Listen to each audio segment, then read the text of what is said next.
de la iglesia de Pérgamo. Ya han pasado Éfeso y Esmirna. Ahora, el porqué de estas 7 iglesias.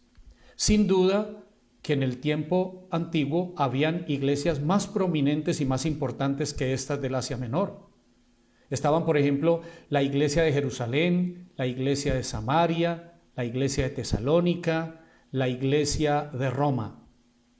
¿Por qué no enviar este mensaje a esas iglesias antes que a las 7 del Asia Menor?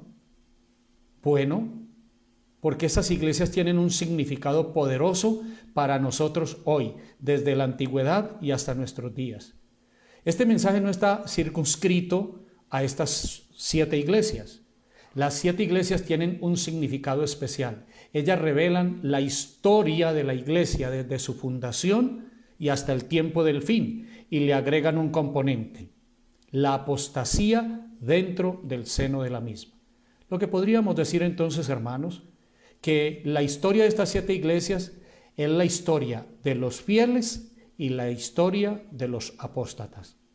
Cada iglesia tiene su significado, cada iglesia tiene su amonestación, cada iglesia tiene su promesa, pero también cada iglesia tiene su problema. Cristo lo había dicho con antelación en Mateo 13, 24 y 26. Allí dice: el reino de los cielos es semejante a un hombre que sembró buena semilla en su campo. Pero mientras dormían los hombres, vino su enemigo y sembró cizaña entre el trigo y se fue. Vamos a mirar este hilo profético y de enseñanza que tienen estas iglesias en este aspecto. En tiempos de Pérgamo, cuyo nombre significa la ciudad de las alturas o la iglesia en la altura, la iglesia llega a ser la favorita del Estado. Constantino el Grande supuestamente se convierte al cristianismo.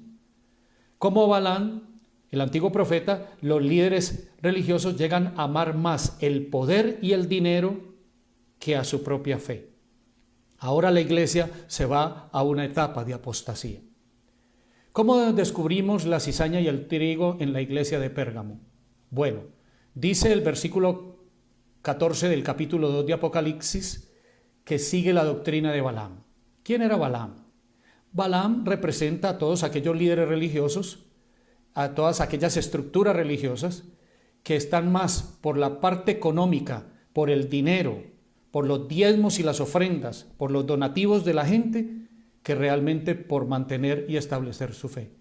Balaam quería ganarse el favor del rey Balac maldiciendo al pueblo de Israel, un pueblo que ya Dios había bendecido. Pero también continúan las doctrinas de los nicolaitas. Dice el versículo 15 que los nicolaitas eran aquel tipo de organización religiosa que negaba la encarnación de Cristo. Decían que Cristo no había venido en carne, que porque la carne era mala. Otra contradicción más. Pero también estaban los que representaban el trigo, los fieles de Dios, los que retienen el nombre de Cristo y no han negado su fe, dice el versículo 13. Pérgamo estaba situada donde estaba el trono de Satanás. Entonces no es difícil para nosotros como cristianos identificar el lugar geográfico donde esta iglesia funcionaba. El trono de Satanás no es otra cosa que una referencia a Roma. Los emperadores romanos como Satanás se autoproclamaban dioses. Los emperadores romanos como Satanás persiguieron al pueblo de Dios. Los emperadores romanos como Satanás echaron la verdad por tierra y profanaron el santuario de Dios.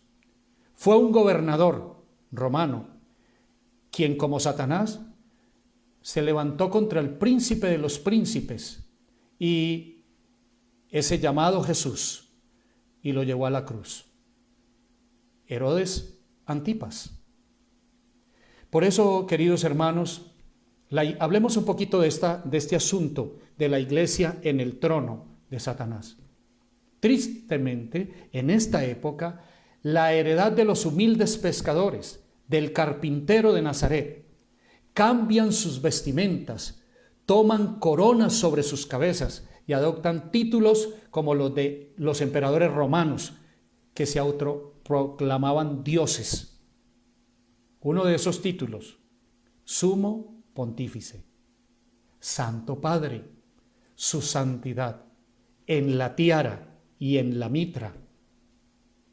Por eso, queridos, esta historia nos lleva a las realidades que hoy vivimos.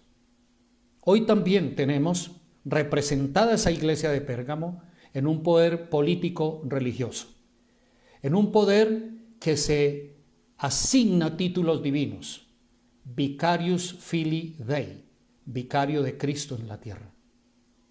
Estas personas tienen la tendencia a mantenerse en un estado de hegemonía, de riqueza, de dominio, de embajadas, de cosas que indican que ellos tienen toda la preeminencia hoy por encima de las demás organizaciones religiosas. Se han convertido en los policías del mundo en lo que tiene que ver con la fe y también con el cristianismo. Su santidad. Este periodo en la historia es un periodo tremendo, es un periodo delicado. ¿Por qué? Porque es la iglesia que está sentada sobre el trono de Satanás. Y ustedes y yo la reconocemos. Hoy necesitamos más que nunca, queridos hermanos, mantenernos en una línea de fe donde la verdad esté por encima de todo, la verdad de Cristo y de la palabra de Dios. Necesitamos mantener esa fe en alto y la bandera del príncipe Emmanuel, esa bandera ensangrentada que es el mérito de nuestra salvación y su verdad por encima de todo. Por eso, en esta hora, yo quisiera decirles, esta iglesia es una iglesia complicada, es una etapa de la iglesia complicada, donde muchos se revistieron de santidad y colocaron los oráculos de Dios por debajo y pusieron las doctrinas, el dogmatismo religioso y las herejías por encima de la verdad. Queridos, ¿no es eso lo que nos está pasando hoy? ¿No es eso lo que estamos viendo hoy? Yo quiero decirles en esta hora que hay una gran promesa para estas personas que se mantienen fieles, que son el trigo de la iglesia de Pérgamo. Permítanme leerlo, por favor. El que tiene oído, oiga lo que el Espíritu dice a las iglesias. Al vencedor le daré de comer del maná escondido y le daré una piedrecita blanca y en la piedrecita un nombre nuevo escrito, el cual nadie conoce sino el que lo recibe. Hermanos, queridas familias, ese es el secreto de Dios. Ese maná escondido, esa gloria del Evangelio, ese alimento espiritual poderoso, pero también un nombre nuevo para aquellos que no siguen la doctrina de Balaam ni se enredan en los postulados de los nicolaitas, que son fieles a la verdad. Que Dios nos bendiga en esta noche, en esta ocasión, y nos ayude a entender este mensaje para gloria de Dios y para bendición de la verdad en nosotros. Quisiera proponerles 3 preguntas de esta etapa de la iglesia. La primera, ¿qué problema se destaca en la iglesia de Pérgamo? Tiene una respuesta muy interesante. Segunda, ¿dónde estaba esta iglesia y qué período abarca?